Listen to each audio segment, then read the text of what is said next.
አንዱ ምን ይላል? ከ18 ዓመት በፊት አገባሁኝ። ያገባኋት ሚስት በጣም ጥሩ ሰው ናት። በጣም ሷሊህ ናት። ልጆቿን በጣም ቆንጆ አድርጋ የምታሳድግ በጣም መልካም ሴት ናትኝ።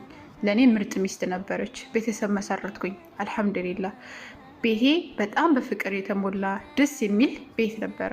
ሲሄድ የምናፍቀው ቤት ነበረ እና ከ18 ዓመት በኋላ ታመምኩኝ። ታመሜ ታዲያ ወገቤ ላይ ነበረ ህመሙ። ሆስፒታል ሄድኩኝ። ተመረመርኩ። ሙሉ ምርመራ ካደረግኩ በኋላ ዶክተሩ ጠራኝ። ያ ፉላን አለኝ። ከሄድኩ በኋላ በሽታው ይሄ ነው እና ያመመህ ደግሞ በጣም ከፍተኛ ከመሆኑ የተነሳ መውለድ ደግሞ አችልም ብሎ ሲነግረው ከበሽታው ይልቅ መውለድ አችልም የሚለው ነገር ጆሮዬ ላይ ያጋጨልብኝ።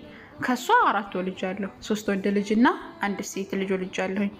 እንዴት ነው 4 ልጅ ወልጄ መውለድ አችልም የሚለኝ ምናምን ብዬ አይ ይህ ሰውዬ ተሳስቶ መሆን አለበት እንጂ ሚስቴ በጣም ጥሩ ሰው ናት፣ እንደዚህ ልታደርገኝ በፍጹም አችልም ብዬ ወደ ሌላ ሆስፒታል ሄድኩኝና ሌላ ሆስፒታል ላይ ምርመራ ሳደርግ ውጤቱ ተመሳሳይ ነበረ።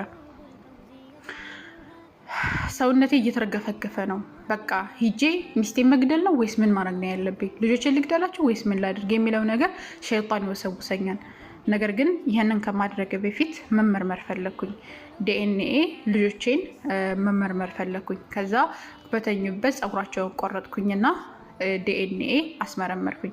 ሆስፒታል ሂጄ ዲኤንኤ ከተመረመርኩኝ በኋላ ለ1 ወር ተቀጠርኩኝ። ከ1 ወር በኋላ ነው ኧረ እኔ አሁን ነው የምፈልገው ስላቸው አይ በደንብ ተደርጎ መመርመር ስላለበትኝ ዲኤንኤ የሚወጣው ከ1 ወር በኋላ ነው አለኝ። እሺ ብዬ ተመልሼ ታዲያ ወደ ጓደኛዬ ሄድኩኝ። በዛ መካከል ቤተሰብዬ ሚስቴንና ልጆቼ ጋር ያለኝ ሙአመላ እጅግ በጣም ተቀየረ። ልጆቼ መጥተው ሊያቅፉኝ ሲሉ እንደሁሌው እከስታቸዋለሁ፣ ሂዱ ከዚህ ምናምን እላቸዋለሁ። ሚስቴም ስታናግረኝ በጣም እናደድባታለሁ ምናምን። ከዛ ምን ሆነህ ነው ምናምን ብላ ስትጠይቀኝም ምን ሆነህ ነው የሚለው ጥያቄ ራሱ በጣም ያናድደኝ ነበር። ከዚህ በፊት ምን ሆነህ ነው ብላ ከጠየቀችኝ ራሱ በጣም ደስ ይለኝ ነበረ። ያለኝን ሁሉ አወራለን ነበር። እንደዚህ ሁኝ እንደዛ ሁኝ ብዬ ነገራቶችን የምተነፍሰው ራሱ ከሷ ነበረ። ነገር ግን ከዛ በኋላ ሁሉ ነገር የተቀየረ። ምግብ ራሱ መብላት አስጠላኝ። ምግብ ላቀርብ ስትለኝ አልበላም ምናምን ይላል። ከዛ በኋላ እያሰብኩኝ ቴሌቪዥን እያየሁኝ ከዛው ተኛሁ። እንቅልፍ ያዘኝ። በበነገታው ወደ ጓደኛዬ ሄድኩኝ። ጓደኛዬ ጋር ሄጄ ሲያየኝ በጣም አዝኛለሁ። ፊቴ ሁሉ ጥቁር ቁር ብሏል። ምን ሆነህ ነው ጓደኛዬ ችግር አለ ምናምን ሲለኝ ሁሉ ነገር ሰለማወራው አንዳንድ ነገራቶች ከሚስቴ ጋር ችግር ሲኖር ምናምን እሱ ጋር ስለምንፈታው ነገርኩትኝ ያለውን ችግር። አረ እንደዚህ አትበል፣ ሚስቴ እኮ በጣም ጥሩ ሰው ነች፣ ይህንን ልታደርግ አትችልም። ምናልባትም እንደዚህ አይነት ነገር ከወለዱ በኋላ ይሄ አቂምነት ወይም ደግሞ ይሄ መሀንነት ሊከሰት ይችላል። በበሽታ በተለያዩ ምክንያቶች ሊመጡ ይችላሉ። ከዚህ አንጻር ሊሆን ይችላል እንጂ በፍጹም ሚስት ይሄንን አታደርግም፣ እባክህን ይሄንን አትሰብ ምናምን ብሎ ሲያጽናናው ትንሽ ተረጋጋ። ከዛኛው ማለት መጀመሪያ ከነበረው አመለካከቱ ትንሽ የተቀየረ ነገር ያለ መሰለው። ወደ ቤቱ ተመለሰ። ከስራው ደርሶ ተመለሰ። ከዛ በኋላ አሁንም ምግብ ላቅርብ ስትለው አይ ምንም ነገር አልፈልግም ብሏትኝ ክስት አድርጓትኝ ሄደ። ከዛ ሁሉ ነገሩ ተቀይሯል ምናምን። እሷም ግራ ገባትኝ።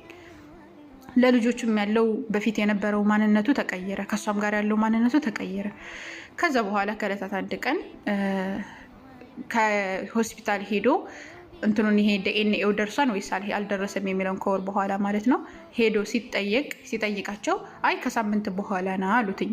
ከዛ ተመልሶ በቃ እስከሚወጣ ድረስ ምናምን እስኪ ከጓደኛዬ ሄጄ ደርሼ ልምጣ ምናምን ብሎ ከጓደኛ ሲሄድ ሚስቱ ከጓደኛው ሸሪካ ማለትም ከሚሰራበት ቦታ እየወጣች ያያታል። ከዛ የሆነ ነገር አሰበ። ግን ነው ሊሆን አይችልም፣ ይሄ ጓደኛ አይደለ፣ በጣም የሚማምነው ጓደኛ እኮ ነው፣ በፍጹም ሊሆን አይችልም፣ እንደ አእምሮ የግምን ነው ምናምን ብዬ ራሴን አረጋግቼ ትንሽ ስልክ አውርቼ ከጋቢና ላይ ሁኜ ወይም ከመኪና ሁኜ ትንሽ ስልክ አውርቼ ወደ ጓደኛዬ ጋር ሄድኩኝ። ጓደኛዬ ጋር ረጅም ሰዓት አወራን። ነገር ግን ሚስቴ እንደመጣች ምንም ነገር አላለኝም። ከዛ በኋላ ጥርጣሬ እንደገና መጣብኝ። መጠራጠር ጀመርኩ። ምናልባት ከሱ ጋር ይሆን እንዴ ምናምን ብዬ መጠራጠር ጀመርኩኝ። ከዛ ሚስቴ ጋር ተመለስኩኝ። ማታ ስመለስ ዛሬ ወጥተሽ ነበር እንዴ ስላት አይ ወጥቼ ነበረ ከጓደኛ ጋር ሂጄ ያለህን ሀል ወይም ደግሞ አንተ ያለህንበት ሁኔታ ምንም ልትገባኝ አልቻልክም እና አናግሬው ነበረ እሱን ምናምን ብላ ትነግረዋለች። ተረጋጋ።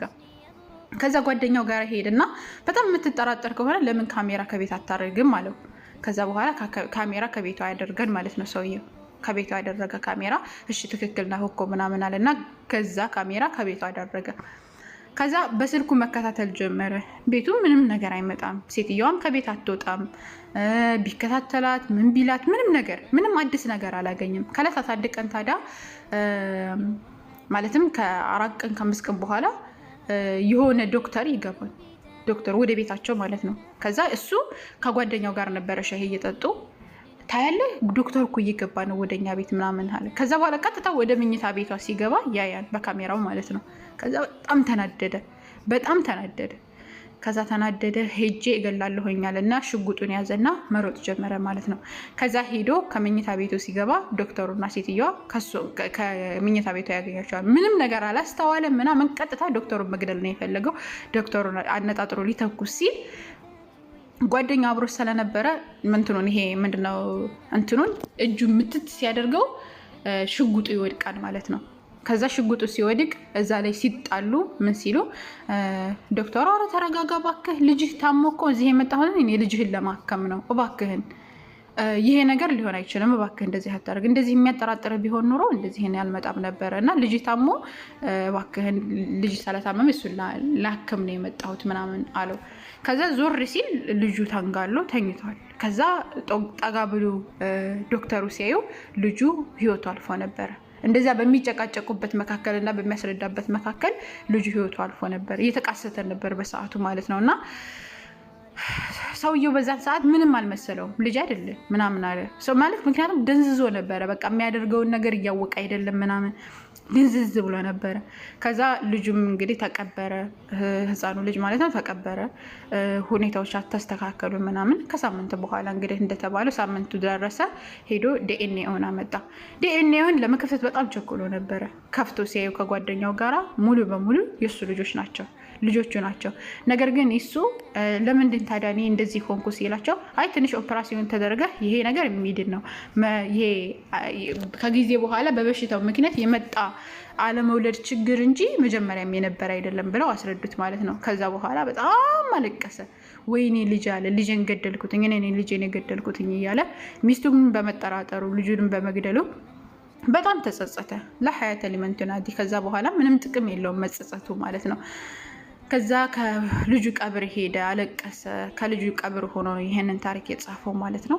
እና ምንም ነገር ቢሆን አለመቸኮልን የመሰለ ምንም ነገር የለም። በእርግጥ የሚያስደነግጥ ነገር አለው። ነገር ግን ረጋ ብሎ እንደዚህ አይነት ነገራቶች በሚከሰቱ ጊዜ ረጋ ብሎ ከተረጋገጠ በኋላ ቢወሰድ አሪፍ ነው። ለዛም እኮ ነው አምላካችን አላህ ሱብሃነሁ ወተዓላ ፈተበየኑ ያለው። አንድ ነገር የሆነ ወሬ ምናምን በመጣላችሁ ጊዜ አረጋግጡ ብሏል። ማንኛውም ነገር መረጋገጥ ሳናረጋግጥ ሰዎች ቶሎ ብለን ከሰው ላይ መፍረድ ብዙ ነገር እንድናጣ ያደርገናል እና ይሄ ሰውዬም ብዙ ነገር እንዳጣ አደረገው። ከሁሉም በላይ ግን እኔ ደስ ያለው የጓደኛው ማንነቱ ራሱ ደስ ይላል። ቀስ ብሎ ማረጋገቱ ቤንዚን አልጨመረም። አንዳንድ ሰዎች ቢሆኑ ቤንዚን መጨመር ነበረ። ጓደኛው ግን እስኪ ተረጋጋ እንደዛ ሊሆን እኮ ይችላል በሚል አረጋጋ። ያኔ መልካም ጓደኛ እንደዚህ ነው። ሚስቱም በጣም ደስ የምትል ናት፣ ታማኝ ናት፣ ራሷን ጠብቃ የምትኖር አይነት ሴት ናት። ጥብቅ ናት ምናምን ልጆቿን ማስተካከል የምታሳድግ ሴት ናት።